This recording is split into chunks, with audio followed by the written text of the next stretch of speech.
Hello everybody, and once again welcome back to how to log in YouTube channel. Today in this video I'm going to show you how you can log into Zenith Bank, so make sure you follow my step till the end. First of all, you need to search for Zenith Bank login in Google.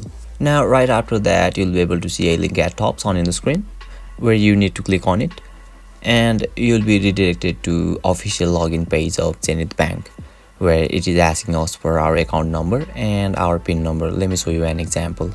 And once your credentials is done, click to login and you'll be able to log in.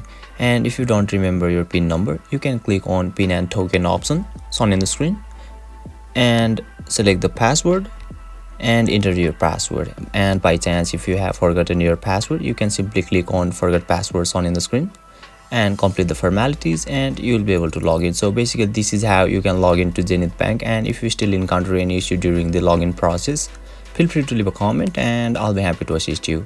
If you found this video helpful, please give it a thumbs up, and if you are new to this channel, make sure to hit the subscribe button and set the bell icon to on so that you can stay updated with our latest content. Thank you for watching and I'll see you next time.